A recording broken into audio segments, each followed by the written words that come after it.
a howling problem for the Time Force Rangers. Two scientists stood in their lab with the mask of Xanaku in their hands. "We did it!" one of them cheered. "We did, my love. We tapped into the magical dark power from within this cursed mask. We can now weaponize the old Duke Org Xanaku without cursing anyone," the other chimed. The scientists were Sarah and Chester. They both gripped the mask and placed it on a metal dummy bot. It was humanoid with no features at all, and it was completely silver. The mask was placed on its face, and the liquid metal surged out of the blank head and molded around the cursed mask. Then the bot changed shape, growing metallic armor, shoulder pads, shin guards, wrist guards, a belt, chest piece, and a wolf-like face. It even had Xanaku's dark yellow eyes. "Arise, Zenbot! Arise and be a warrior! Fight for the good!" Chester called out. "Show the world your glory!" Sarah called out with glee. The Zenbot climbed off its stand and examined its hands, its body, its armor. Then it grabbed Chester by the throat. Let go of me. We created you to be good." Chester choked. "Your mistake," Zenbot growled. Then it threw Chester. He collided with Sarah, and both of them were thrown across the room and crashed into a table. They landed on the ground and both grunted in pain. Then the liquid metal surged off of Zenbot's body, forming into a silver replica of Xanaku's crescent blade. Zenbot swung the blade several times, and energy waves left the blade and struck the two scientists. There was a massive explosion. The chemicals in the lab were hit by the explosion, causing a domino effect, causing another explosion and another explosion, which then resulted in one massive explosion which ruined the laboratory. The laboratory exploded, and from the flames, Zenbot walked out unharmed. It walked away from the burning building. It turned around and saw its efforts of destruction. Then it melted into liquid metal and slithered away. Jen, Lucas, Trip, and Katie were all called to action. They were told something was causing trouble in town square. Something was causing destruction, and whatever it was incredibly powerful. They all ran into Times Square and saw a metallic silver robot causing destruction.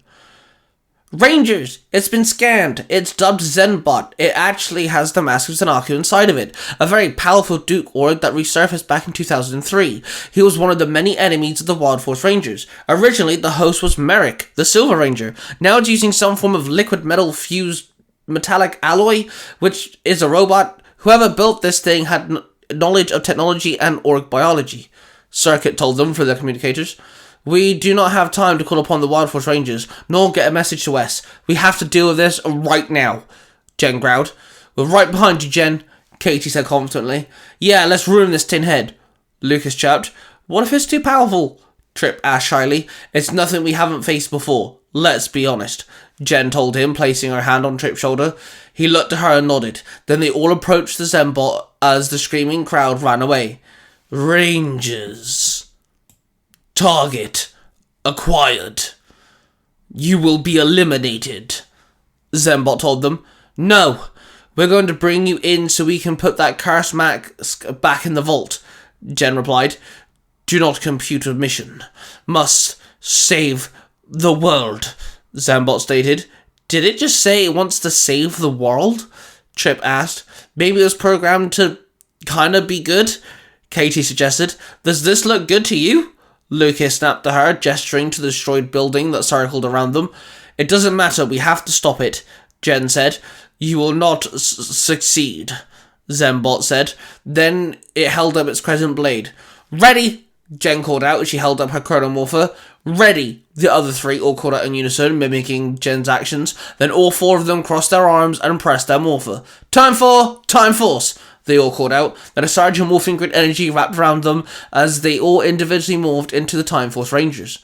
Each one of the Rangers ran at Zenbot. The Blue Ranger summoned his Chrono Sabers and slashed the Zenbot, but the robot was unharmed. The Pink and Yellow Rangers jumped in and both threw out a kick, forcing the Zenbot to stumble back. Then it swung its blade and slashed both of the female Rangers across the chest, and they both dropped to the ground. The Green Ranger knelt down on one knee with his Vortex Blaster. in hand and aimed the rather large gun, and the energy blast hit Zenbot. Sparks exploded off of its silver chest armor plate.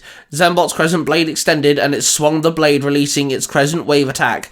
It hit the Green Ranger, who fell back, dropping his vortex blaster. The Pink Ranger ran up to Zenbot and slashed the robot across the chest with her saber.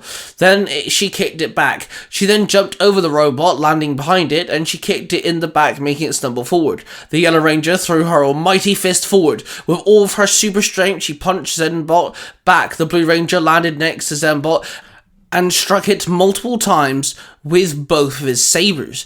Then, with a roundhouse kick, he kicked it in the face, making it staggered, to face the Green Ranger, who knelt there once again with his vortex blaster. He fired the blast, and the Zenbot didn't have time to react. It was struck by the blast, and it dropped to the ground, its body exploding into liquid metal, resulting in a puddle on the ground. The Zenaku mask floated there, purple cursed energy rippling off of it. The liquid metal climbed up all on its own and tried to reach for the mask, trying to reform itself. The Pink Ranger leapt forward and grabbed the mask. She rolled onto the ground and examined the mask in her hand. The jewel on the mask gleamed as it reflected the sunlight. Suddenly, Jen found herself in a forest. A dark, gloomy, empty, dead forest. She spun around and realized she was no longer morphed.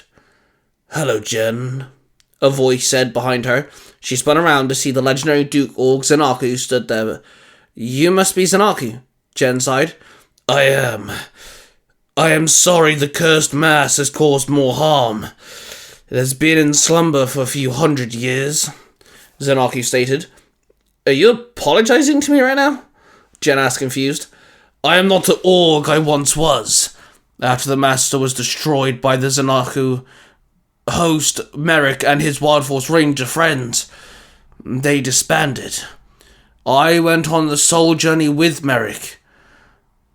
It made up for time. It made up for the 3,000 years that we lost," Zenaku explained. "So, you and Merrick?" Jen asked. "Yes, we travelled. Became what you humans would call friends. But humans age as Orgs do not. I sat with Merrick on the Animaria as he fell asleep one last time. Then I was alone for many, many years. Until I was no longer physical, I suppose. Next thing I knew, I could feel someone tampering with the mask's power. They're trying to make another Zenaku, but instead of trying to remove the curse, they tried to work around it, work with it. The mask was bonded to living metal, and now this machine is causing more harm than good. It was not intended for good. You must stop it," Zenaku pleaded. How? How do we stop this thing?" Jen asked. "Destroy the mask. That will sever the connection. Let me rest in peace. Let the world forget about the trauma that comes with that cursed mask," Zenaku stated. His words rang in Jen's head as her surroundings eroded away. And she was once again in her Pink Ranger form, mask in hand. She looked up and the liquid metal had grown in size, and her Ranger teammates were elevated in the air, being crushed by the tendrils that formed for the liquid metal, and they were unable to free themselves. "Jen, help us!" the Yellow Ranger called out in pain. The liquid metal sent out a tendril to retrieve the mask from Jen. She threw it high up into the air. The liquid metal released the Rangers and moved up as quick as it could, slithering up to try and catch the mask. The Pink Ranger launched herself into the air, and the Yellow and Blue Rangers summoned their Chrono Sabers and slashed the liquid metal at the base, slowing it down. The Green Ranger jumped into the air and punched the head of the long stretched tentacle of liquid metal, and the Pink Ranger summoned her Chrono Saber. She held both of them over her head, and the energy built up between both the blades, and the number 12 formed before her. 12 seconds of 3,000 years of force, she called out, and swung both blades down, slashing the energy manifested from the 12. The 12 number shattered, and the mask froze in place, and 3,000 years worth of morphing grid energy struck the mask repeatedly. The Pink Ranger watched as the mask was struck repeatedly, and the invisible force cracked it. The mask then finally shattered. The pieces rained on the ground, and the three Rangers continued to fight the liquid metal, attempting to slow it down, when suddenly it stopped and became nothing more than a puddle of silver once again. The Pink Ranger landed next to her teammates, and the four of them demorphed, and Jen collected the pieces of Zanaki's mask. Jen entered the Time Vault. Many artifacts and pieces of technology laid the walls and shelves, representing many different Ranger teams and many different breed of villains that had been close to conquering the world once or twice. Jen walked up to an empty shelf and placed the broken pieces of Zanaki's mask down, lining them up so it almost fit back together. She stared down at the broken mask. The liquid metal has been incinerated, and it took a magic user or two, but it was done. Luckily, we have a few good magic users in the magic realm. Anyway, you can rest easy now, Zanaki, Jen told the mask. Then she walked away, leaving the Time Vault. The light of day left the vault, and left the mask of Zanaki to lay there still in pure darkness, allowing the curse to never be touched again, allowing Zanaki to rest for the rest of time.